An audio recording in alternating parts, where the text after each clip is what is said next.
मिनश्शैतानिर्रजीम बिस्मिल्लाहिर्रहमानिर्रहीम रब्बि इश्रह ली सदरी व यस्सिर ली अमरी वहलुल उक़दतम मिन लिसानी यफ़क़हू क़ौली। Assalamu alaikum viewers, welcome to my YouTube channel Mathadicious. Today we are going to start our lecture of mathematics of class 9, exercise 1.4. But before starting our work, make sure to recite the Root Sharif and Dua Rabbi Zidni Ilma. The question 1 to 3 of exercise 1.4 has been solved in the previous video. और अभी तक आपने अगर वो videos नहीं देखी हैं तो मैं उसका लिंक आपको आई बटन और डिस्क्रिप्शन बॉक्स में दे दूँगी. Go and watch it. Today we are going to start from the question number 4. The statement of question 4 is multiply the following matrices. अब हमें यहाँ पे कुछ 5 पार्ट्स गिवन है, इसमें हमने इन मैट्रिसेस को आपस में मल्टीप्लाई करवाना है. सो हम पहले फर्स्ट वाला सॉल्व करते हैं. सो मल्टीप्लिकेशन ऑफ मैट्रिसेस का रूल आपको पता होना चाहिए. वो क्या है कि हम फर्स्ट मैट्रिक्स के कॉलम और सेकंड मैट्रिक्स के रोज़ को देखते हैं. अगर इस फर्स्ट मैट्रिक्स का column is equals to second matrix के रोज़ हैं तो ये दोनों मैट्रिसेस आपस में मल्टीप्लाई हो सकते हैं.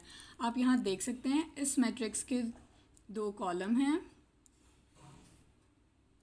और इस मैट्रिक्स के 2 रोज़ हैं. 2 कॉलम 2 रोज़, इट मीन्स कि ये मल्टीप्लाई हो सकता है. सो अब हम इसको कैसे मल्टीप्लाई करते हैं. Row into column, first row into first column, फिर first row into second column, इसी तरह बाकी 2 रोज़ के साथ करेंगे. सब इसको देखें, 2 मल्टीप्लाई बाय 2, और जब हम दूसरे नंबर को मल्टीप्लाई करते हैं तो साथ प्लस का साइन आता है. 3 मल्टीप्लाई बाय 3. ओके, अब नेक्स्ट आप देखें, 2 multiply by -1 plus 3 multiply by 0. अब नेक्स्ट वाला देख लें, 1 multiply by 2 plus 1 multiply by 3, और इसी तरह 1 multiply by -1 plus 1 multiply by 0.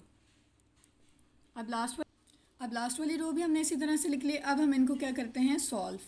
2 multiply by 2 4 plus 9, 2 1 ज़ा 2 प्लस 3, 0 2 ज़ा 0. किसी भी नंबर को 0 से मल्टीप्लाई करवाएं वो 0 ही आता है.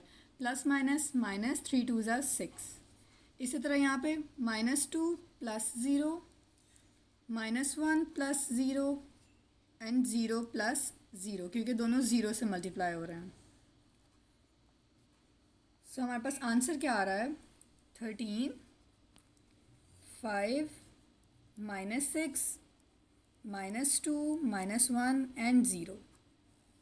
ओके, सो आप ये देख सकते हैं कि हमारे पास जो आंसर वाला मैट्रिक्स है, यानी कि ये वाला मैट्रिक्स, इसके कॉलम जो है हमारे पास हैं सेम इसके कॉलम जैसे हैं. यानी इधर भी 2 कॉलम्स हैं, इसके पास भी 2 कॉलम्स हैं, और इसकी रोज़ हमारे पास 3 बन रही है. क्यों? क्योंकि फर्स्ट मैट्रिक्स की 3 रोज़ हैं. ओके, सो आपने ये ध्यान रखना है कि कॉलम वाइज ये होगा सेकेंड मैट्रिक्स के अकॉर्डिंग और रो वाइज ये होगा फर्स्ट मैट्रिक्स के अकॉर्डिंग, इसकी formation. So this is the answer. So अब हमारे पास ये नेक्स्ट पार्ट है, और इसमें आप देख सकते हैं कि फर्स्ट मैट्रिक्स में हमारे पास 3 कॉलम्स हैं और सेकंड मैट्रिक्स में हमारे पास 3 रोज़ हैं.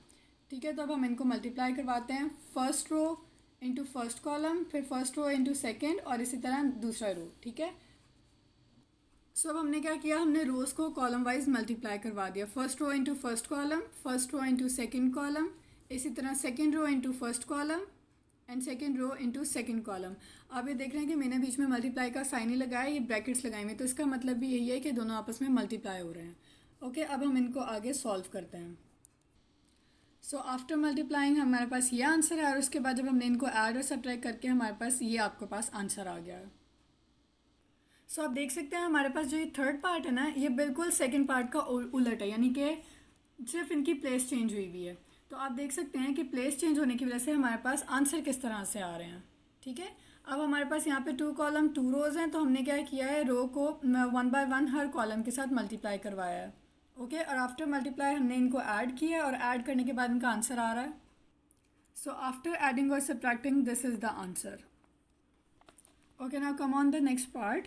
अब इसमें हमारे पास ये एक नंबर जो है ये फ्रैक्शन में गिवन है, तो इससे आपने कंफ्यूज नहीं होना है. इसको भी हम उसी तरीके से सॉल्व करेंगे जैसे हम बाकी करते आए हैं. So first row into first column, इसी तरह first row into second column,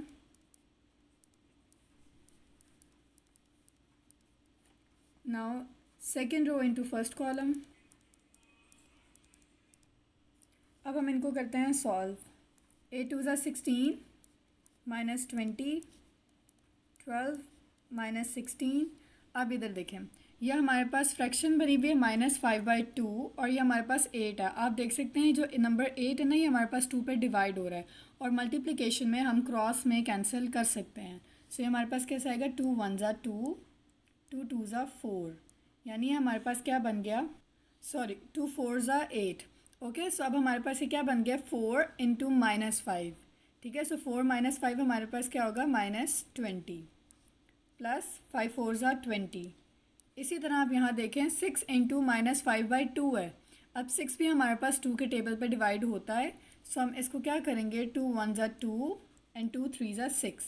ठीक है, अब हमारे पास क्या रह गया, 3 और -5। सो 3 इंटू -5 हमारे पास आएगा -15 प्लस 4 4 ज़ा 16। सो आंसर हमारे पास आ रहा है -4, -4, 0 and 1. This is the answer. So the last part of question 4 is this. अब इसमें आप देख सकते हैं हमारे पास एक पूरा मैट्रिक्स जो है वो 0 एंट्रीज़ के साथ है। ठीक है, सो अब हम उसी तरह से करेंगे, रो इनटू कॉलम, उनको हमने मल्टीप्लाई करवाने के बाद हमारे पास क्योंकि हर नंबर जो है वो 0 के साथ मल्टीप्लाई हो रहा है, सो 0 हो जाएंगे और आंसर हमारे पास क्या आएगा, 0, 0 matrix. Now we are going to start question number 5.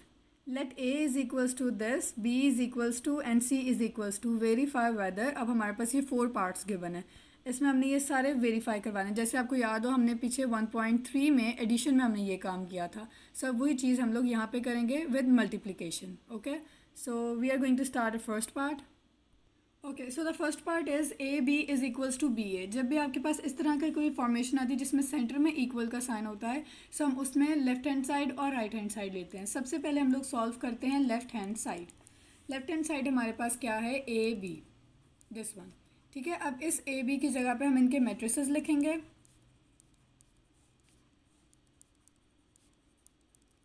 और अब हम इन मैट्रिसेस को आपस में मल्टीप्लाई करवाएंगे। सो इस स्टेप में हमने इन दोनों मैट्रिसेस को आपस में मल्टीप्लाई करवाया, उसी तरीके से रोज़ इनटू कॉलम करके, और उसके बाद हमने मल्टीप्लाई करके हमारे पास ये फॉर्मेशन आती है और then after adding and subtract हमारे पास ये फाइनल आंसर आ रहा है आपका। लेकिन अभी ये हमारे पास लेफ्ट हैंड साइड का आंसर है। अब हम राइट हैंड साइड का आंसर देखेंगे, अगर वो भी ये आएगा तो इसका मतलब है कि ये दोनों साइड्स हमारे पास इक्वल है।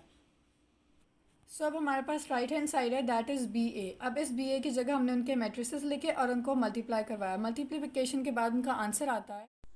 आफ्टर मल्टीप्लिकेशन हमारे पास ये फॉर्म आती है and then after adding and subtract हमारे पास ये आ गया है। सो आप देख सकते हैं कि हमारे पास लेफ्ट हैंड साइड और राइट हैंड साइड इक्वल नहीं आ रही है।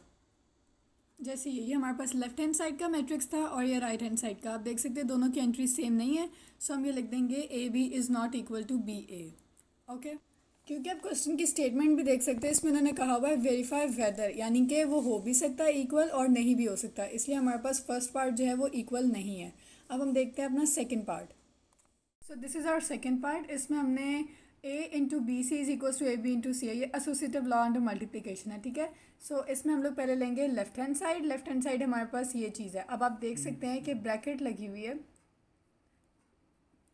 सो पहले हम ब्रैकेट वाली चीज़ को सॉल्व करेंगे, दैट इज़ बी सी। हमने मैट्रिसेस लिखे, उसके बाद उन्हें मल्टीप्लाई करवाया और सॉल्व करने के बाद अभी हमारे पास सिर्फ ये बी सी का आंसर है, ये कंप्लीट हमारे पास आंसर नहीं आया। ओके, सो अब हमारे पास ये मैट्रिक्स आ गया। अब हम इसको मल्टीप्लाई करवाएंगे ए के साथ। ए मैट्रिक्स लिखा, मैंने बी सी वाला मैट्रिक्स लिखा। आप मल्टीप्लाई करवाने के बाद हमारे पास ये आंसर आ रहा है। अब ये सिर्फ लेफ्ट हैंड साइड का आंसर है, सो इसको हम कह देते हैं इक्वेशन 1। सो ये अब हमारे पास है right hand side. Right hand side में भी पहले हम लोग ब्रैकेट सॉल्व करेंगे, दैट इज़ ए बी। अब हम मैट्रिसेस लिखे, मल्टीप्लाई करवाया और उसके बाद हमारे पास ये ए बी का आंसर आ रहा है। ओके, ए बी का आंसर अभी हमारे पास ये आया। अब हमने क्या करना है, हमारे पास सी भी गिवन है, सो हम इस ए बी मैट्रिक्स को अब सी से मल्टीप्लाई करवाएंगे। ए बी मैट्रिक्स लिखा, सी मैट्रिक्स लिखा, उसको भी इसी तरह मल्टीप्लाई करवाया। एडिंग सब्ट्रैक्टिंग के बाद हमारे पास आंसर आता है।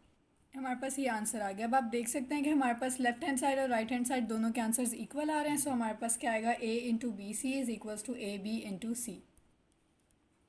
सो ये दोनों हमारे पास क्या हो गए, वेरीफाई।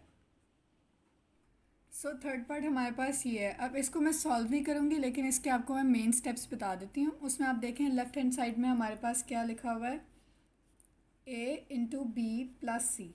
ओके, पहले वाले पार्ट में हमने क्या किया था, यहाँ पे हमने बी सी को पहले मल्टीप्लाई किया था और उसके बाद उसके आंसर को हमने ए से मल्टीप्लाई किया था। सेम एज हम क्या करेंगे यहाँ पे, पहले हम बी प्लस सी का आंसर निकालेंगे। ओके, और बी प्लस सी का आंसर हम निकालेंगे, वो हमारे पास कोई मैट्रिक्स आ जाएगा और उसके बाद हम क्या करेंगे, जो बी प्लस सी का आंसर होगा उसको हम ए मैट्रिक्स के साथ मल्टीप्लाई करवा देंगे इस तरह से।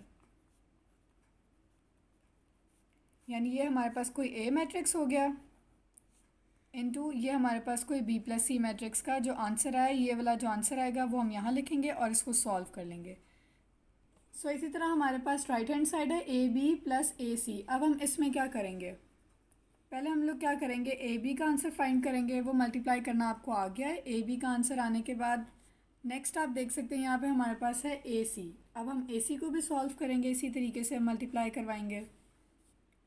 अब जब इन दोनों के आंसर्स आ जाएंगे तो हम इन दोनों मैट्रिसेस को ऐड कर देंगे, मतलब जिनके आंसर वाले मैट्रिसेस हैं ना वो हमारे पास हो जाएंगे ऐड। और उसके बाद अगर आपके पास इस मैट्रिक्स का आंसर और इस मैट्रिक्स का आंसर यानी इक्वेशन 1 और इक्वेशन 2 अगर तो इक्वल आ गई तो ये हमारे पास वेरीफाई हो जाता है, और अगर इक्वल नहीं आई है तो ये नॉट वेरीफाइड है। सो हमारे पास ये फोर्थ पार्ट है, ये भी हमारे पास सेम इसी तरीके से, सिर्फ साइन डिफरेंट है। यहाँ पे एडिशन है, यहाँ पे सब्ट्रैक्शन आई हुई है। इसको भी आप इसी के पैटर्न के अकॉर्डिंग करेंगे। So the last question of today's video is question number 6 for the matrices. अब हमारे पास ये कुछ मैट्रिसेस गिवन है, हमने इसमें वेरीफाई करवाना है कि A B whole transpose equals to B transpose A transpose, और सेम हमारे पास ये है ट्रांसपोज। आपको याद हो तो उसमें हम क्या करते हैं, रोज़ को कॉलम के साथ इंटरचेंज करते हैं। ठीक है, सो हम इसका फर्स्ट पार्ट सॉल्व करते हैं। सो फर्स्ट पार्ट हमारे पास ये है, इसमें हमने लेफ्ट हैंड साइड ली, ए बी मैट्रिक्स को मल्टीप्लाई करवा के उनका ट्रांसपोज लेंगे। सो पहले क्या करते हैं, दोनों को मल्टीप्लाई करवाते हैं। दोनों मैट्रिसेस लिखे,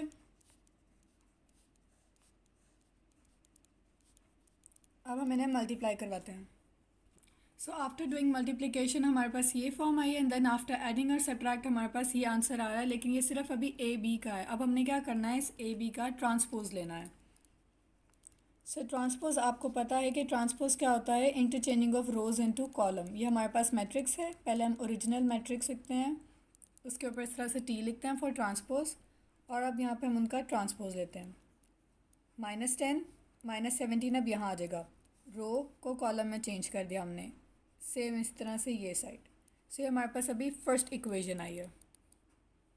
सो ये हमारे पास राइट हैंड साइड है। अब इसमें हमारे पास क्या गिवन है, B transpose into A transpose, मतलब जो हमारे पास मैट्रिसेस हैं पहले हम उनका ट्रांसपोज लेंगे फिर उन्हें मल्टीप्लाई करवाएंगे। सो ये मैंने बी ट्रांसपोज लिया ओरिजिनल मैट्रिक्स और उसके ऊपर टी लिखा यानी कि ट्रांसपोज, और ये हमारे पास बी ट्रांसपोज आ गया। सेम इसी तरह से हमारे पास ए ट्रांसपोज आ गया। अब हमने इन दोनों को आपस में मल्टीप्लाई करवाया। आफ्टर मल्टीप्लिकेशन हमारे पास ये फॉर्म आ रही है, and after addition and subtraction हमारे पास ये आ रहा है। तो आप देख सकते हैं कि इक्वेशन 1 और 2 दोनों इक्वल हो गए हैं। So left hand side is equal to right hand side and verified. So इसका जो सेकंड पार्ट है ये भी सेम इसी पैटर्न पे होगा, सो आप लोग खुद सॉल्व करेंगे। This was for today's lecture. If you have any problem regarding these questions you can ask me in the comment section, and if you haven't subscribed to my channel yet, do subscribe it and share it with your friends and family. Thank you.